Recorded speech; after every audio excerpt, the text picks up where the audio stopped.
का लायक नहीं है। और अब तो अगली साल चूंकि मोदी जी रिटायर होंगे तो उनकी रिटायरमेंट के बाद मोदी की गारंटी कौन पूरी करेगा, इसका भी कोई वो नहीं है। और केजरीवाल की गारंटी, केजरीवाल यही है, कहीं नहीं जा रहा, तो केजरीवाल की गारंटी पूरी करने की गारंटी केजरीवाल लेता है। 10 गारंटी क्या है मैं एक एक करके बताता हूं। सबसे पहली गारंटी है, देश के अंदर 24 घंटे बिजली का इंतजाम करेंगे। कैसे करेंगे? हमारे देश में 3 लाख मेगावाट बिजली प्रोड्यूस करने की क्षमता है, कैपेसिटी है। देश की पीक डिमांड, गर्मियों के अंदर पीक डिमांड देश की सबसे ज्यादा डिमांड होती है 2 लाख मेगावाट। तो आज हमारा देश जितनी बिजली पैदा कर रहा है, पैदा कर सकता है, जितनी डिमांड है उससे कहीं ज्यादा बिजली पैदा करने की हमारी क्षमता है। लेकिन मेरे घर के अंदर फिर भी पावर कट लग रहे हैं। क्यों? मैनेजमेंट खराब है। दिल्ली में भी यही हाल था, पंजाब में भी यही हाल था। बिजली तो थी लेकिन मैनेजमेंट खराब था। हमने मैनेजमेंट ठीक करके दिल्ली में भी 24 घंटे बिजली का इंतजाम किया, पंजाब में भी किया, देश में भी करके दिखा सकते हैं क्योंकि हमें एक्सपीरियंस है। देश के गरीब लोगों को बिजली मुफ्त दी जाएगी। दिल्ली में करके दिखाई, पंजाब में करके दिखाई, पूरे देश के अंदर फ्री कर सकते हैं। 1.25 लाख करोड़ रुपए का खर्चा आएगा। एक एक कैलकुलेशन करके लाया हूं मैं हवा में गारंटी नहीं देता। केजरीवाल की गारंटी एक ब्रांड है मार्केट के अंदर। अगर हम कुछ बोलते हैं तो वो पूरी करते हैं। तो 1.25 लाख करोड़ रुपए का खर्चा आएगा। 1.25 लाख करोड़ रुपए हम इंतजाम करेंगे। 1.25 लाख, उसके अंदर पूरे देश के गरीबों को 200-200 यूनिट बिजली मुफ्त मिल सकती है।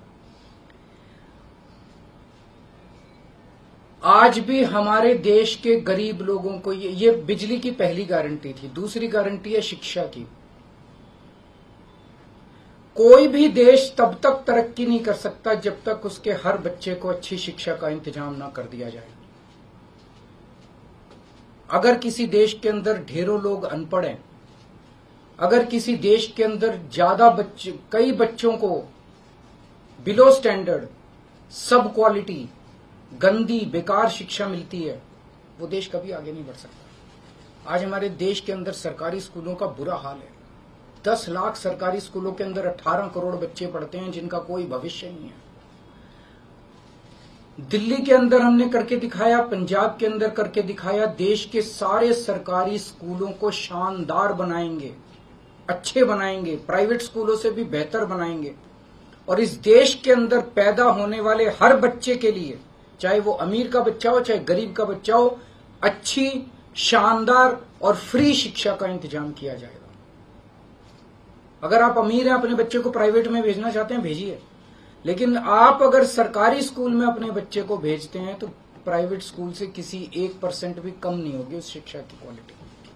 ऐसी शिक्षा का इंतजाम गांव-गांव के कोने-कोने, देश के कोने-कोने में अच्छी शिक्षा का इंतजाम करेंगे। दिल्ली में किया, पंजाब में किया, हमें करना आता है, हमारी नीयत है। ये काम आजादी के वक्त हो जाना चाहिए था लेकिन नहीं हुआ। देर आए दुरुस्त आए, आजादी के 75 साल बाद भी हो गया तो बहुत अच्छी बात है। इस काम को करने के लिए 5 लाख करोड़ रुपए लगेंगे। 2.5 लाख करोड़ रुपए केंद्र सरकार देगी, 2.5 लाख करोड़ रुपए राज्य सरकार देगी। हर साल 5 साल में हर साल 50,000 करोड़ रुपए का खर्चा आएगा केंद्र सरकार में। 50,000 करोड़ तो कुछ भी नहीं। अगर 50,000 करोड़ रुपए सालाना खर्चे में मेरे देश के बच्चा अगर 18 करोड़ बच्चों को अच्छी शिक्षा मिल जाए, इससे अच्छा और क्या हो सकता है।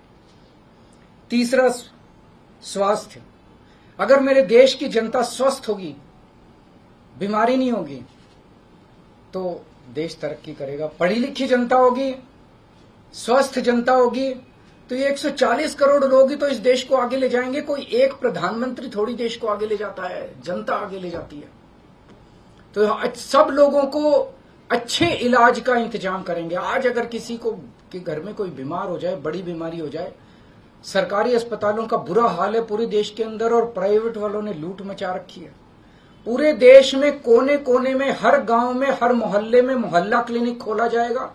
शानदार डिस्ट्रिक्ट हॉस्पिटल जितने हैं उनको मल्टी स्पेशलिटी बना के उनको शानदार प्राइवेट हॉस्पिटल्स की तर्ज पे बनाया जाएगा। और इस देश में पैदा होने वाले हर व्यक्ति का पूरा इलाज मुफ्त होगा, इंश्योरेंस के आधार पे नहीं होगा। ये बहुत बड़ा स्कैम है। जितनी सरकारी, राज्य सरकारें, केंद्र सरकार इंश्योरेंस आधारित जो स्कीम बनाती हैं, ये सब बहुत स्कैम है इंश्योरेंस कंपनीज के साथ। हम इंफ्रास्ट्रक्चर क्रिएट करेंगे, कोने कोने के अंदर, गांव गांव के अंदर इंफ्रास्ट्रक्चर क्रिएट करेंगे, हेल्थ इंफ्रास्ट्रक्चर क्रिएट करेंगे, अस्पताल बनाएंगे, मोहल्ला क्लिनिक बनाएंगे, ताकि लोग वहां जाके अपना इलाज करा सकें। और सबका इलाज मुफ्त होगा, चाहे अमीर हो चाहे गरीब हो। इसके लिए भी 5 लाख करोड़ रुपए का खर्चा आएगा। 2.5 लाख करोड़ राज्य सरकार देगी, 2.5 लाख करोड़ केंद्र सरकार देगी। 5 साल के अंदर 5 लाख करोड़ रुपए, हर साल 50-50 हजार करोड़ का खर्चा आएगा। राष्ट्र सर्वोपरि, हमारी चौथी गारंटी। चीन ने हमारे देश की जमीन पे कब्जा कर लिया। हमारी केंद्र सरकार से जब भी पूछा जाए, वो कहते हैं कोई नहीं आया, कुछ नहीं हुआ। सब जानते हैं, पूरी दुनिया जानती है, सैटेलाइट का जमाना है, सबके पास तस्वीरें हैं कि किस तरह से चीन ने हमारी सरजमी के ऊपर घुस के और उसके हमारी जमीन के ऊपर कब्जा कर लिया। जुठलाने से समस्या का समाधान नहीं होगा, लोगों से छुपाने से समस्या का समाधान नहीं होगा। हमारे देश की सेना के अंदर बहुत ताकत है। हमारे देश की सेना को एक बार इजाजत तो दीजिए, उसको स्वतंत्रता तो दीजिए काम करने की। वो देखिए आपको जीत के लाती है। तो हमारे देश की जितनी जमीन पे चाइना ने कब्जा किया हुआ है, उस जमीन को चाइना के कब्जे से छुड़वाएंगे। इसके लिए एक तरफ डिप्लोमेटिक लेवल पे एफर्ट्स किए जाएंगे और सेना को पूरी स्वतंत्रता दी जाएगी कि वो इसके बारे में जो कदम उठाना चाहे कदम उठा सकती है। सेना को आज जो रोका जा रहा है वो रोका नहीं जाएगा। आज हमारी ये अग्निवीर योजना जो है कि हमारे युवाओं को फौज में भर्ती करके 4 साल के बाद निकाल दिया जाता है। लोगों की एक ओनरशिप नहीं बनती। 4 साल के बाद अगर आप निकाल देंगे तो एक तरह से हम सेना को सबसे कटिंग एज लेवल के ऊपर हम कमजोर कर रहे हैं। ये अग्निवीर योजना सेना के लिए भी बहुत हानिकारक है और जो बच्चे युवा हमारे अग्निवीर बन के जा रहे हैं वो लोग भी बहुत त्रस्त हैं। अग्निवीर योजना को बंद किया जाएगा। जितने बच्चों को अभी तक अग्निवीर में शामिल किया जाए उनको पक्का डिक्लेयर किया जाएगा, उनको पक्का राष्ट्रीय सम्मान भी नहीं मिलता संस्कार के समय, तो उनको पक्का किया जाएगा, उनको पक्का डिक्लेयर किया जाएगा। और सेना के अंदर ये ठेकेदारी के ऊपर एक तरह से कच्चे में अग्निवीर तो कच्ची नौकरी हुई ना, कच्ची नौकरी ये बंद की जाएगी और वापस पक्के के अंदर बच्चों को लिया जाएगा। और सेना को ये अग्निवीर योजना लाए थे क्योंकि केंद्र सरकार का मानना था कि सेना के ऊपर उनकी तनख्वाह और उनकी पेंशन के ऊपर पैसा ज्यादा खर्च हो रहा है। सेना के ऊपर और इस देश की सुरक्षा के ऊपर जितना पैसा खर्च करने की जरूरत है उतना पैसा खर्च किया जाएगा। देश की सुरक्षा के साथ खिलवाड़ नहीं किया जा सकता। छठी गारंटी किसानों के लिए। किसानों को आप इज्जत की जिंदगी दे सकते हैं अगर आप उनको उनकी फसलों के पूरे दाम दे दें। किसान कोई भीख नहीं मांग रहा, किसान अपना हक मांग रहा है।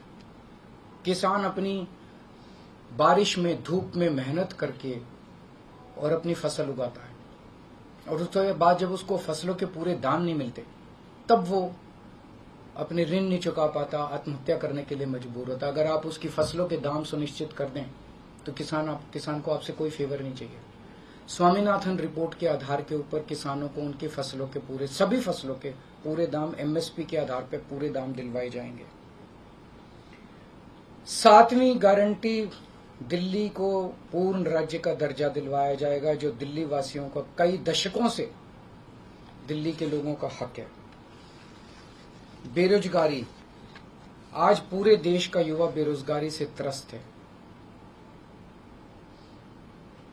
इसके लिए हमने बहुत डिटेल्ड प्लानिंग की है। हमारे मंत्रियों ने, हमारी टीम ने बैठ के, सब लोगों ने बैठ के कि 1 साल के अंदर 2 करोड़ रोजगार का इंतजाम किया जाएगा ताकि हमारे युवकों को बेरोजगारी से निकाला जा सके। ये प्रोडक्टिव और इफेक्टिव एम्प्लॉयमेंट होगी।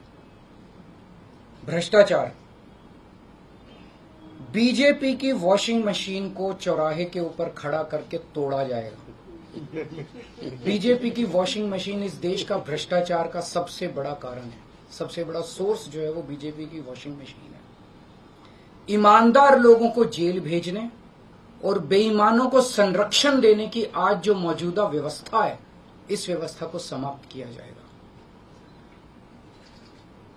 दिल्ली और पंजाब में जिस तरह से हमने भ्रष्टाचार पे दोनों लेवल पे, छोटे लेवल का भ्रष्टाचार और बड़े लेवल का भ्रष्टाचार हमने जो वार किया है, उसी लेवल पे इफेक्टिव तरीके से पूरे देश को भ्रष्टाचार से निजात दिलवाई जाएगी। और 10वीं और आखिरी गारंटी व्यापारियों के लिए, अगर किसी देश के अंदर व्यापारी और उद्योगपति खुल के व्यापार नहीं कर सकते, अपने व्यापार को नहीं बढ़ा सकते, तो वो देश कभी तरक्की नहीं कर सकता। उस देश के अंदर कभी जॉब्स पैदा नहीं हो सकते। और ये डेटा बताता है कि पिछले 8-10 साल के अंदर इस देश के 12 लाख हाई नेटवर्थ इंडिविजुअल्स, बड़े बड़े अमीर लोग इस देश के अंदर व्यापार और उद्योग बंद करके विदेशों में चले गए हैं, क्योंकि इस देश के अंदर आतंक मचा रखा है सरकार, केंद्र सरकार ने, उन लोगों को डराने का, धमकाने का। जीएसटी को पीएमएलए से बाहर किया जाएगा, जीएसटी का सरलीकरण किया जाएगा, सारी प्रशासनिक और लीगल व्यवस्थाओं को सरलीकरण किया जाएगा और एक ऐसी व्यवस्था की जाएगी कि अगर इस देश के अंदर कोई सही तरीके से व्यापार करना चाहे तो वह व्यापार कर भी सकता है, उद्योग खोल भी सकता है, ज्यादा परमिशंस की जरूरत नहीं होगी और बड़े स्तर के ऊपर हम व्यापार को और उद्योग को, हमारा टारगेट चाइना को पीछे छोड़ना है, जो आज इस दुनिया के अंदर इसमें व्यापार में और उद्योग में और प्रोडक्शन में बहुत आगे है। हमारा कंपटीशन उनके साथ है। तो इसके लिए सभी व्यापारियों को, उद्योगपतियों को आगे बढ़ने का मौका दिया जाएगा। ये हम लोगों की 10 गारंटी है और मजबूत गारंटी है और मैं समझता हूं कि देश को इन सब उससे तरक्की मिलेगी। अगर आपके कोई प्रश्न है तो। वॉशिंग मशीन वाली बात कही, तो क्या इसका मतलब है कि जो कार्रवाई हो रही है वैसी कार्रवाई आप लोग करेंगे? नहीं, हम कह रहे हैं वॉशिंग मशीन तोड़ेंगे। हम ये कह रहे हैं कि आज ईमानदार लोगों को पकड़ पकड़ के जेल भेजा जा रहा है, बेईमानों को वो अपनी पार्टी में शामिल करके संरक्षण देते हैं और उनको ईडी और सीबीआई के केस, ये व्यवस्था बंद की जाएगी। जो असली बेईमान है, जिन्होंने असली में बेईमानी की है, उन लोगों को पकड़ा जाएगा। इस तरह से पॉलिटिकल तरीके से विक्टिमाइजेशन बंद किया जाएगा। प्रधानमंत्री कुंभ को लेकर जो बात की, उसके गृह मंत्री का बयान है, उन्होंने कहा कि जो भाजपा के कानून में ऐसी बात नहीं लिखी हुई है और देश भर के लोग जानते हैं उत्तर से दक्षिण तक कि नरेंद्र मोदी। देखिए, कल मैंने बोला था कि मैंने क्या बोला था, 2014 में प्रधानमंत्री जी ने खुद ने कानून बनाया था, अपने नियम बनाए थे बीजेपी के लिए कि 75 साल की उम्र होने पे भारतीय जनता पार्टी के अंदर उनको भारतीय जनता पार्टी अपने किसी भी नेता को किसी तरह की कोई जिम्मेदारी नहीं देगी और उनको रिटायर किया जाएगा। उस नियम के आधार पे आडवाणी जी को रिटायर किया गया, मुरली मनोहर जोशी जी को रिटायर किया गया, सुमित्रा महाजन जी को रिटायर किया गया, यशवंत सिन्हा जी को रिटायर किया गया, रीता बहुगुणा जोशी जी को रिटायर किया गया, संतोष गंगवार जी को, कई लोगों को रिटायर किया गया, यशवंत सिन्हा जी को रिटायर किया गया। तो कल जब मैंने कहा कि उस नियम के हिसाब से 17 सितंबर 2025 यानी कि अगले साल प्रधानमंत्री जी जब 75 साल के हो जाएंगे तो वो भी रिटायर हो जाएंगे। जब मैंने ऐसे कहा तो कल मैंने देखा कि बीजेपी के बहुत सारे नेताओं ने ये कहा कि वो नियम 75 साल वाला मोदी जी के ऊपर लागू नहीं होता। तो मैं समझता हूं कि जब भी ऐसा कुछ होता है, जब किसी पार्टी के सबसे बड़े नेता के ऊपर कोई टिप्पणी की जाती है तो जाहिर तौर पे उनकी पार्टी के लोग उनको उनके समर्थन में बोलते हैं। लेकिन मैं समझता हूं कि प्रधानमंत्री जी ने कुछ नहीं बोला अभी। उनकी पार्टी के नेता कह रहे हैं कि नहीं, हम उनको रिटायर नहीं होने देंगे, ये उनकी भावना है, उनके पार्टी के नेताओं की भावना है। प्रधानमंत्री जी ने जो नियम बनाया जिसके तहत आडवाणी जी को रिटायर किया गया, मैं समझता हूं कि प्रधानमंत्री जी किसी भी हालत में उस नियम को अपने ऊपर लागू होने से नहीं रोकेंगे। वो ऐसा नहीं कहेंगे कि जिस नियम में आडवाणी जी रिटायर हुए मैं उस नियम पे अपने ऊपर नहीं, या तो प्रधानमंत्री जी कह दें कि वो नियम अब मेरे ऊपर लागू नहीं होगा, आडवाणी जी के लिए बनाया था वो, या तो वो कह दें। लेकिन मैं नहीं समझता कि प्रधानमंत्री जी ऐसा कहेंगे। तो जाहिर तौर पे बाकी नेता सारे सपोर्ट कर रहे हैं उनको, लेकिन प्रधानमंत्री जी तो रिटायर होंगे। वो ऐसा, मेरी गुजारिश ये है कि प्रधानमंत्री जी ये बता दें कि उनका सक्सेसर कौन होगा, नहीं तो आपस में मारकाट मचेगी उनके अंदर। दूसरी चीज, एक और चीज है, कल मैंने जो कहा कि वन लीडर वन नेशन का जो वन नेशन वन लीडर का जो उनका वो आइडिया चल रहा है, उसके तहत एक तरफ वो विपक्ष के सारे नेताओं को जेल भेज रहे हैं और अपनी सारी पार्टी के सारे नेताओं की राजनीति खत्म कर रहे हैं। शिवराज सिंह चौहान जी की वसुंधरा राजे की डॉक्टर रमन सिंह को राजनीति से गायब खत्म कर दिया, खट्टर साहब को कर दिया। और अब जब मैंने जनता से पूछा, सारी जनता बोली योगी जी का अगला नंबर है। तो कल इनकी पार्टी के सारे नेताओं ने मोदी जी के लिए तो कहा कि मोदी जी पे 75 साल वाला लागू नहीं होगा, लेकिन एक भी नेता ने ये नहीं कहा कि योगी जी को नहीं हटाया जाएगा। तो एक तो ये पक्की हो गई पिछले 24 घंटे में बात कि अगले 2 महीने के अंदर योगी जी को उत्तर प्रदेश के सीएम से हटाया जा रहा है। इस देश के बच्चे बच्चे की जुबान पे ये था कि योगी जी को अगले 2 महीने में चुनाव जीतते ये लोग हटाएंगे। तो ये बात तो कल पक्की हो गई कि योगी जी को हटाया जा रहा है। सर, आपने अक्साई सिंह का नाम लिया पर पीओके का नाम नहीं लिया, पीओके पे क्या रणनीति रहेगी हमारी? बिल्कुल, वो इसका हिस्सा है, भारत का हिस्सा है, उसको भी वापस लेके रहेंगे। आप पीएम की गारंटी के सापेक्ष अपनी गारंटी लाए हैं, आपने अपने कुलीग से भी बात नहीं की? सबसे बात करके लाया हूं मैं। जो इंडिया अलायंस है आपके, मैं सहमत हूं, मैं उसके लिए माफी मांगता हूं। मैं इंडिया अलायंस के सभी पार्टनर से, क्योंकि समय कम था, चुनाव आधा बीत चुका है, मैं माफी मांगता हूं उनसे। लेकिन मैं समझता हूं कि स्कूल खोलने पे, अस्पताल खोलने पे उनको आपत्ति नहीं होनी चाहिए और मैं समझता हूं उनसे जब मौका लगता है कि चुनाव बाद अगर इंडिया गठबंधन आता है तो आप भी पीएम पद के लिए ना, मैं पीएम पद में, लेकिन जो भी सरकार बनेगी उस सरकार से मैं करवा के लाऊंगा, मेरे पे भरोसा करो। Thank you.